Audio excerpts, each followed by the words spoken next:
Fala, torcida vascaína, Felipe de volta na área, porque nesse sábado vai ser disputada aí a final da Champions League entre dois times milionários, o Liverpool e o Tottenham. Mas aqui eu quero aproveitar essa oportunidade para comentar de outro time, né? Outro time que também chamou muita atenção nessa edição das Champions, que foi o Ajax. O Ajax da Holanda, um time com um orçamento bem menor do que os outros times que disputam a Champions League e que fez bonito aí nessa competição, né? Eliminou o Real Madrid, eliminou a Juventus e quase que eliminando o Tottenham também, né? Foi um golzinho ali no final do Lucas Moura que acabou eliminando e acabou tirando o Ajax aí dessa final histórica que seria para ele da Champions League. O Ajax, que é um time grande da Europa, né? É um time com muita história na Europa, mas que acabou perdendo muito espaço no cenário europeu por conta do crescimento de outras ligas, né? As cifras que envolvem hoje em dia o campeonato espanhol e o campeonato inglês, principalmente, se tornaram inviáveis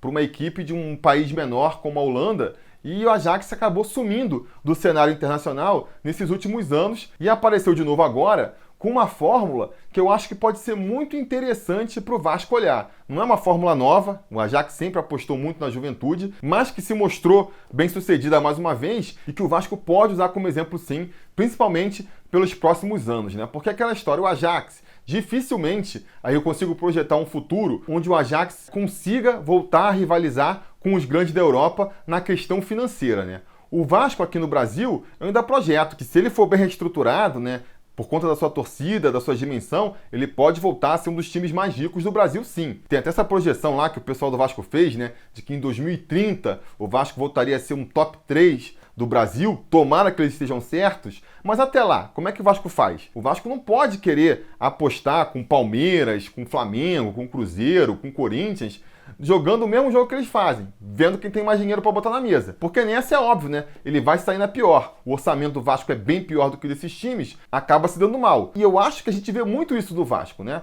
O Vasco, até porque é um time grande e tem uma torcida que cobra por grandes times, fica muito com essa ideia de trazer grandes jogadores para o seu time, nomes consagrados. Só que o mercado, amigo, não tá para peixe. E nessa acaba entrando em um monte de furada, né? Porque é óbvio, os jogadores craques com nome, de renome e que realmente estão fazendo a diferença ainda, acabam indo parar nesses clubes que têm mais dinheiro, que pode pagar um salário melhor, que pode oferecer uma estrutura melhor, que pode dar mais garantias. E aí vai sobrando pro Vasco quem? Aqueles jogadores mais decadentes, aqueles jogadores mais indisciplinados, aqueles jogadores que por um motivo ou por outro podem até ser craque no nome, mas no futebol apresentado em campo estão muito longe disso, né? É o caso do Bruno César, é o caso do Valdívia, a gente teve o caso do Luiz Fabiano recentemente. E aí, para resolver esse problema, quer trazer quem? Nenê de volta, Bernardo, Diego Souza. Para mim, esse tipo de filosofia de pensamento, que está muito entranhado na torcida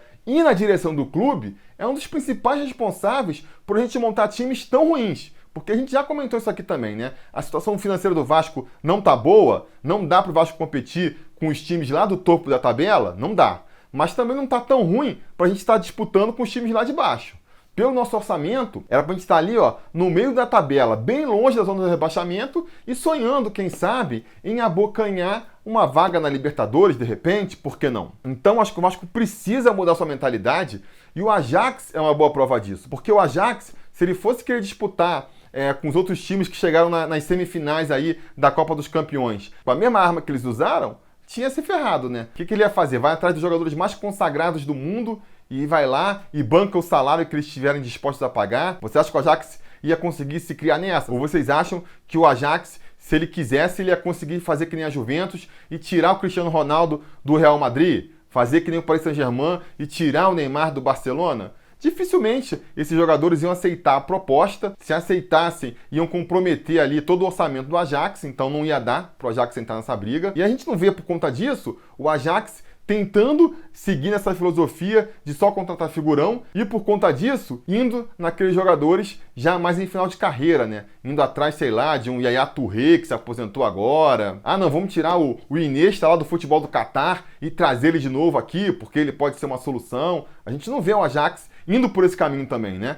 Qual que é o caminho? Qual é a estrada que o Ajax está fazendo para conseguir rivalizar com os outros grandes da Europa? Apostar na juventude. Apostar tanto na juventude da sua própria base, os jogadores que são cria do Ajax, quanto ir pescar ao redor do mundo jogadores que estão despontando ainda, né? Que são promessas e que por conta disso acabam sendo muito mais baratos do que você ir brigar com jogadores já consagrados por aí. Então, se você pegar o elenco do Ajax, por exemplo, você vai ver. Então, olha aqui, uns números que eu levantei aqui, por exemplo. O Ajax, sabe em quanto está avaliado o elenco do Ajax? E isso eu não sei dizer, eu vi lá pelo Transfer Market, né, aquele site, então não sei dizer se já está rolando aí uma valorização por causa dessa campanha na Champions League. Provavelmente está, mas independente disso, né, o time do Ajax é avaliado em 420 milhões de euros. Nossa, parece muito? Pois é, o Tottenham, que teve que suar para eliminar ele, por exemplo, tem o seu elenco avaliado em 835 milhões de euros, quer dizer, é o dobro, né?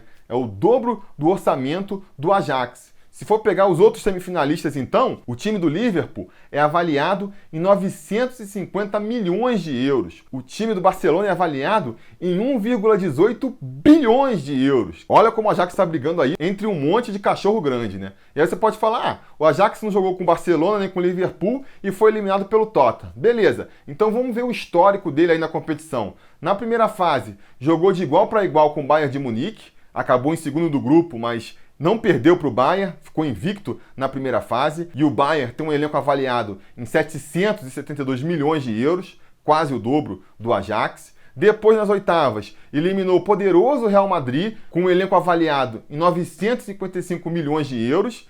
E nas quartas de final, eliminou a Juventus, também com um elenco milionário avaliado em 782 milhões de euros. Quer dizer, só eliminou time aí, que arredondando, né? Só tem time com o valor aí quase que o dobro do valor do time do Ajax. E como é que o Ajax conseguiu isso? Repito, apostando na juventude. Se você for pegar, por exemplo, os jogadores do Ajax que enfrentaram o Tottenham nos 2 jogos das semifinais da Champions, você vai ver que foi uma equipe extremamente jovem. Foram 17 jogadores e se você fizer a média de idade, vai dar 24 anos e meio. Se você pegar a média do elenco do Ajax de maneira geral, esse número cai ainda mais, vai para 23 anos e meio. E isso porque o Ajax conta com alguns veteranos no time ali que sobem um pouco a média, né? O Huntelaar, por exemplo, tem 35 anos, o Sean, por exemplo, tem 32 anos. E aí vocês me perdoem qualquer pronúncia meio errada desses jogadores estrangeiros, não estou muito habituado a falar o nome deles. Mas o fato é que esses jogadores acabaram subindo a média para cima, porque se a gente for decupar esses 17 jogadores aí, dividir em 3 faixas de jogadores, aqueles jogadores sub-23, com 23 anos para menos, que estão numa fase de formação ainda, os jogadores que vão ali dos 24 aos 29 anos, que estão ali no auge da sua carreira, e os de 30 anos para cima, que já estão entrando mais numa fase de declínio, já são considerados mais veteranos, a gente vai ver que no grosso, é só molecada jogando. São 8 jogadores com menos de 23 anos, 7 naquela média ali de jogadores no auge da carreira e só 2 com mais de 30 anos. Sendo que o grosso do talento do time tá mesmo nessa galera aí sub-23, o que pode ser comprovado pelo valor de mercado dos atletas. Se você pegar os 5 atletas mais valorizados do Ajax, vocês vão ver que 4 têm menos de 23 anos. Então, tá aí desenhado o caminho para você conseguir fazer um time competitivo sem precisar investir a grana pesada que seus rivais mais abonados estão investindo. Você, claro, não aposta só na juventude, né? Fazendo um paralelo aqui com o Vasco, não basta escalar o sub-20 no Campeonato Brasileiro e achar que vai resolver. Não,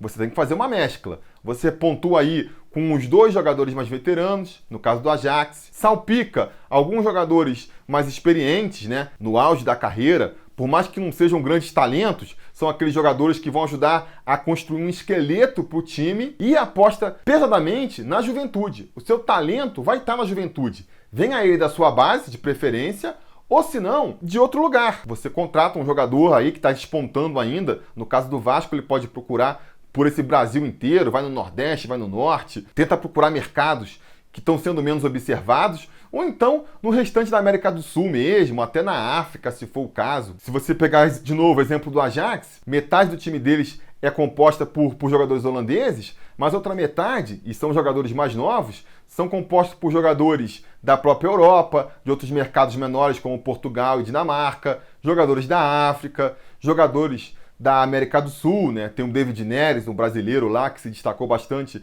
na competição. Então o Vasco tem que fazer a mesma coisa aqui. Agora, tem que fazer isso com qualidade também, né? Não pode achar que é só contratar um jogador novo e tá resolvido. Não, você precisa montar um departamento que realmente saiba prospectar e tenha aquele olho clínico para analisar os jogadores que realmente podem dar caldo no futuro. Porque eu até elogiei isso no começo do ano, né? Que o Vasco não estava investindo mais em jogadores mais velhos, que na minha opinião, você pega um jogador mais velho, de 26, 27 anos para cima, se ele não se destacou até ali, dificilmente ele vai se destacar no Vasco, né? Acontece, você vai lembrar aí, sei lá, aquele Giovani que despontou no Santos em 95, ele, por exemplo, foi estourar pro futebol com 28 anos de idade. E jogou pra caramba, chegou a ir pro Barcelona, né? Mas são casos tão esporádicos que o exemplo que me veio à cabeça foi um de mais de 20 anos atrás. Então, daí você já tira, né? Normalmente não vai funcionar. Então, quando o Vasco no começo do ano trouxe um Danilo Barcelos, depois trouxe um Felipe Bastos, agora trouxe um Sidão, é difícil de você esperar que eles vão render alguma coisa, né? Trouxe lá o Raul Cáceres, de 27 anos também, mas ele, como nunca saiu do Paraguai, ainda podia dar desculpa de que, sei lá, né, não tinha sido observado, não tinha tanto talento para ir para a Europa e passou fora do radar dos times brasileiros. Ainda era uma justificativa que não foi muito comprovada, mas, por outro lado, eu elogiei a aposta do Vasco em valores mais novos, né? O caso do Lucas Mineiro, o caso do Ian Sassi, pelo perfil, né? Na época eu falei, o perfil de contratação, para mim, é o perfil certo. Agora, em campo, não se provaram apostas certas. Então, repito, não basta você olhar o perfil certo do jogador. Você tem que ter aquele olho qualificado para ver se dentro daquele perfil o jogador é um jogador que vale a pena investir. Eu só sei o seguinte, se você sai desse perfil, aí fica muito mais difícil de acertar. Fica muito mais difícil de acertar. E aí quando a gente vê que o Vasco, para fazer essa reformulação agora no meio do ano, está buscando um jogador de 28 anos que está encostado em outro clube da Série A. Está buscando um jogador que passou pelo Vasco 8 anos atrás, nunca mais fez uma temporada decente desde então e agora vai virar solução para o Vasco. Sabe? Esse caminho eu já sei que é furado. Beleza, que também a gente tem que levar em consideração que para montar um time desse, você precisa de mais tempo, né? Então, teoricamente, a aposta tinha que ser feita lá no começo do ano. Agora, trazer jogador novo como aposta é meio complicado também. Mas, repito, isso não significa que você trazer um jogador já mais velho, já mais veterano, que nunca brilhou em lugar nenhum, ou que já teve seus momentos de brilhos, mas ficou lá longe no passado. Isso, amigo, o Vasco já vem insistindo nesse modelo há muito tempo e por mais que volta e meia você tenha um jogador ou outro que consiga se destacar e você fala, e esse jogador e tal? Beleza, tem aquela exceção que confirma a regra. Mas de maneira geral, essa metodologia, esse tipo de pensamento não funciona. E aí, galera, é óbvio, né? É óbvio que a torcida não vai ficar feliz se o Vasco contratar um jogador de 22 anos que ninguém nunca ouviu falar. Ou 2, ou 3, ou 4. Mas se um desses jogadores vinga, acredito que a torcida vai ficar muito mais feliz do que se o Vasco gastar todo o seu dinheiro trazendo um jogador de nome, sabe, consagrado, mas que já passou há muito tempo do auge da sua carreira e que vai fazer a torcida ficar animada no primeiro momento até, mas que 2, 3 meses depois, quando a gente vir que em campo ele não faz nem metade do que a gente espera que ele faça, vai ficar decepcionada e os resultados não vão vir. E é óbvio também que esse tipo de estratégia ele é mais arriscado do que você trazer jogadores já consagrados, né? O Ajax ele foi bem nessa Champions League, mas ele já faz essa estratégia há um tempo e nas Champions Leagues anteriores ele não chegou aí tão longe, porque você está fazendo apostas, elas nem sempre vão se pagar. Vão ter safras ruins, vão ter safras medianas e, eventualmente, vem uma safra boa de jogadores que permite que o time faça uma campanha mais extraordinária, que nem é o caso do Ajax esse ano aí. Então, não é uma estratégia de sucesso garantido. Mas qual é a outra oportunidade? Qual é a outra oportunidade? Se você não está sentado na grana para montar um time à prova de qualquer falha, se você não é um Palmeiras que consegue contratar 3 times de bons jogadores, e aí você vê lá entre aqueles 3 times quem é que está melhor, qual é a outra solução que você tem a fazer? Você tem que arriscar. Então eu acho que o Vasco devia seguir por esse caminho aí, sei lá, uns 10 anos, enquanto se reestrutura financeiramente. E aí, se Deus quiser, no futuro, negociou todas as suas dívidas, montou uma estrutura decente dentro do clube, tá nadando em dinheiro, aí beleza, a gente pode até abrir mão desse estratagema e voltar a procurar contratar só figurão, pode ser. Mas até lá, eu acho que o estratagema do Vasco tem que ser esse, e a cada nova temporada, a cada nova janela que se abre, e o Vasco não percebe isso, é mais dinheiro jogado fora em jogadores que custam caro e não trazem nada de positivo para o clube. Acho que vai ser o caso agora nessa janela do meio do ano aí, até porque o Vasco nem diretor de futebol tem, quanto mais um departamento de futebol realmente focado nisso. Mas quem sabe, né? Querendo ser otimista aqui, para a temporada seguinte, quem sabe o Vasco não abraça mais essa ideologia, não é mesmo? Essa era a ideia que eu queria lançar no ar aqui hoje para vocês. Diga aí nos comentários o que vocês acham dela. Não se esqueça também de curtir o vídeo, assinar o canal e voltar amanhã, que amanhã tem mais vídeo sobre o nosso Vascão. Beleza? Tá combinado? Então tá combinado. A gente vai se falando.